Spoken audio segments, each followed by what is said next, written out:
Class തുടങ്ങും. പക്ഷെ നിങ്ങൾക്ക് ഒരു മണിക്കൂർ റെസ്ട്രിക്റ്റ് എൻവയോൺമെന്റിലാണ്.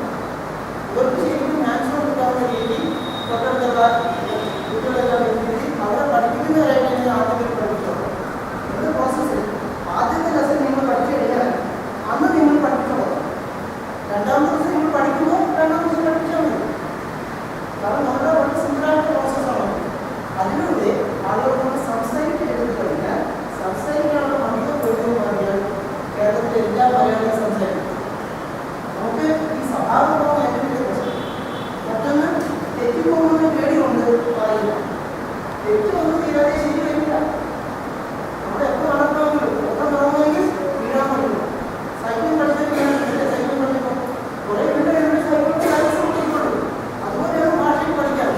സ്കൂളിലാകുമ്പോൾ ഒരു പാട്ട് തൊട്ടിട്ട് കിടന്നാണ് സ്കൂളിൽ ഫ്രീ സേഫാണ്. പക്ഷേ നിങ്ങൾ തോൽക്കാതിരിക്കാൻ പറ്റിയ രീതിയിൽ ടീച്ചർ സഹായിക്കും. എന്നത് സേഫ് പെയിനാണ്. നിങ്ങൾ വീണാൻ മുട്ടുകൊണ്ടാത്ത രീതിയിൽ നടക്കാൻ തുടങ്ങുമ്പോൾ കറന്നിട്ട് നമ്മളെ നടന്നോ വീണാൻ മുട്ടുകൊണ്ടുവരുന്ന രീതിയിൽ അതിനെ സേഫ് പെയിൻ എന്ന് പറയും. You fail, but it is safe to fail in this environment because it is among your friends. You are doing it with a lot of friends. So you are failing safely, and then slowly but surely you will be able to speak English fluently. Because all the mistakes that is buried inside, which have never come out, has already come out. So now that space is vacant. Then we can fill in the right words, the right vocabulary, and the right structure. Such that you can speak and you can be a dynamic communicator. So we are going to do that. Technically, we will all be able to do that. I will come and continue the lessons every day. Today I was just introducing them because I want to learn my bridges. And Caesar, Caesar goes to conquer a neighboring country. He travels by night in ships. They come ashore, bring all the ships to the shore, and Caesar tells their soldiers, now burn the ships. Once they have burned the ship, it is do or die. Because these soldiers cannot go back home unless they win. If they are defeated, they will die there. So for a do or die attitude, Caesar used to use this technique, burn the ships. Or suppose you are crossing a bridge, you burn the bridge. By crossing the bridge, you are going to an alien country, an enemy country.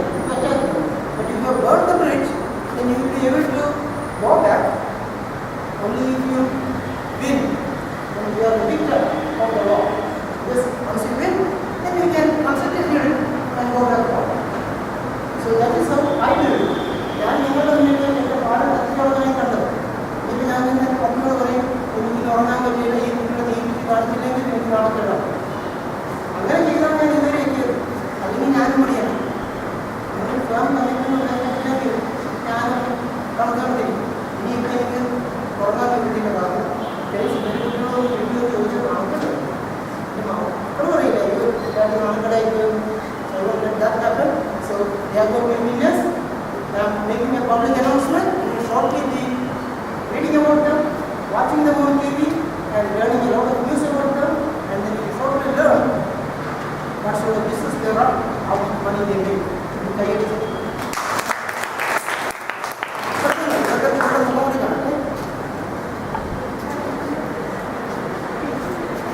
ഇനി ആരെങ്കിലും ആളുകളുടെ പേരുമായിട്ട് connect ചെയ്ത് എനിക്ക് ചിത്രത്തിൽ നിന്ന് എടുക്കേണ്ടി വരും കേട്ടോ.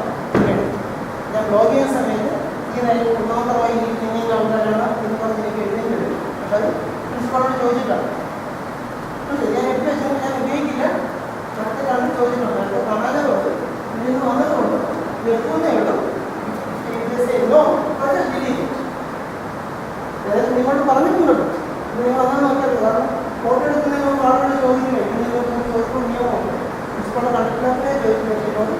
ഹോസ്പിറ്റലിൽ നിന്ന് പറഞ്ഞു ഞാൻ ഇങ്ങനെ ചെയ്യാമെന്ന് നമ്മളോട് പറഞ്ഞിട്ടുണ്ട്. അവർക്കും അറിയാം. Thank you. ഇന്ന് ഇവിടെ പോയിരുന്നു ക്ലാസ്.